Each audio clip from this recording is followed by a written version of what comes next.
Hi there. We are here today to talk about increasing your influence. And who doesn't want that?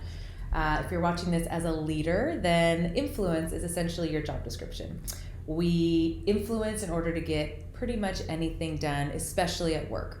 Whether it's influencing to have your team be more engaged in doing what you need them to do to achieve the results you need in your business, or influencing a board to go along with the decision that you're promoting, influencing within a project to ensure that execution actually happens. We have to know how to influence. And luckily, there are a few kind of basic building blocks that you can focus on that can improve your ability to influence effectively. So here they are. Number one, influence is all about connecting with other people. If you're going to influence effectively, you have to be able to connect with those around you.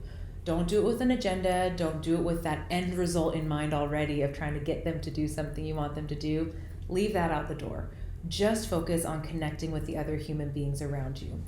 If you don't know your team or your board or the people that you are attempting to engage in whatever it is you're hoping to accomplish, it's going to be really hard to know what motivates them, how they like to communicate, who they are, that would then help you interact with them in a way that would make them feel really valued, really excited, really inspired to get on board with your influence.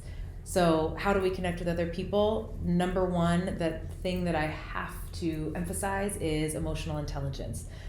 Read up on it. There's tons of material. We have some, but read wherever you like. There's tons of material on what that means. It's oftentimes referred to as a soft skill, but I gotta say, I don't know that it's that soft of a skill.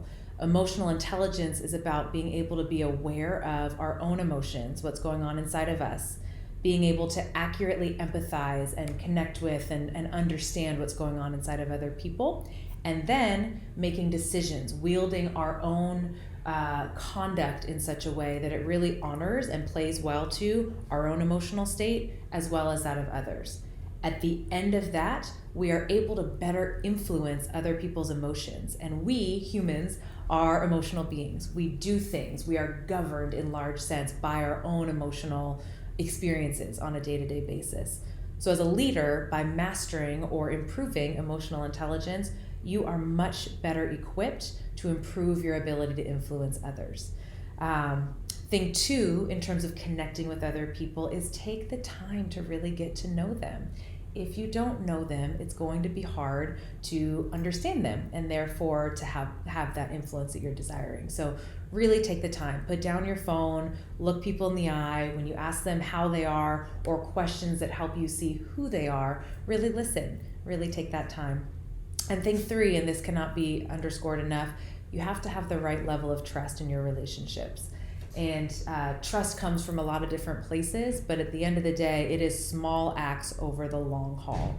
You have to do what you say you're going to do when you say you're going to do it. You have to treat others with respect. You have to be that person that you would trust and others are likely to trust you.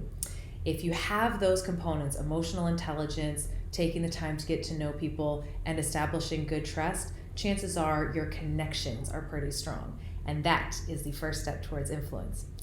Step number two is clarity. What do we mean by that? People that you're trying to influence or increase your influence with, you need to be able to communicate clearly what, why, and how. What is it that you are hoping they will join you in or hoping they will do? Why does that matter? Why is it important? Why is it important in the big picture way in the world, or perhaps to the company or to the team? Why is it important to you? What would the value be to you? And most importantly, why is it important theoretically to them?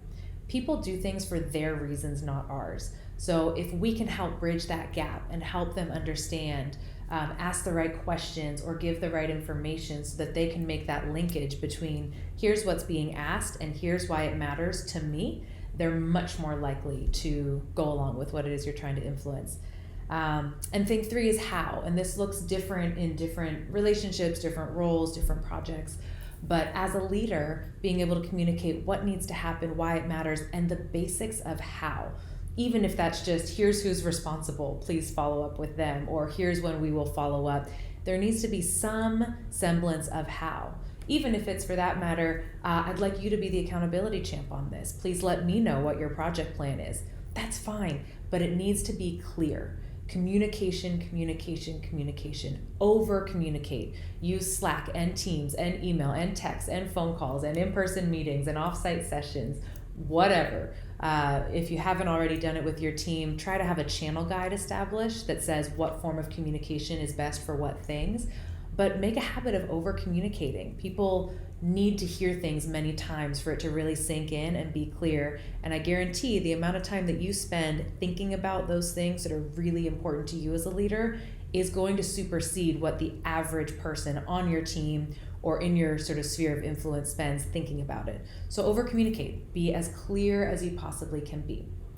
So you've built your connections, you've been very clear.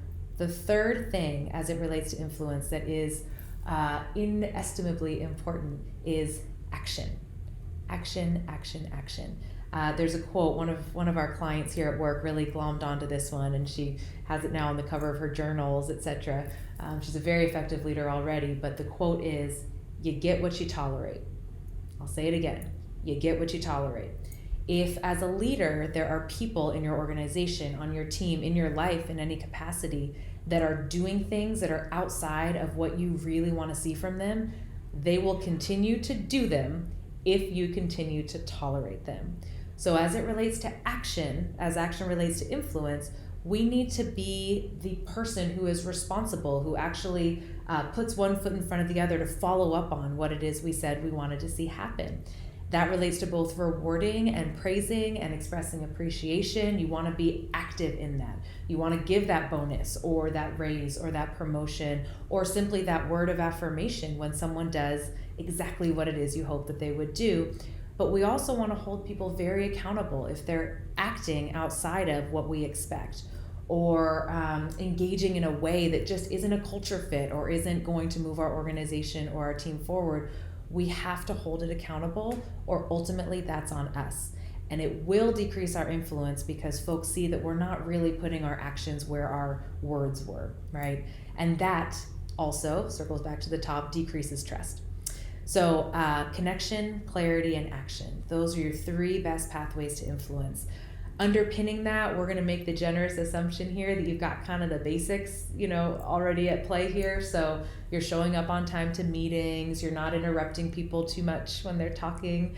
If everyone at the office is wearing a suit, you're not coming in board shorts, just some basic building blocks there.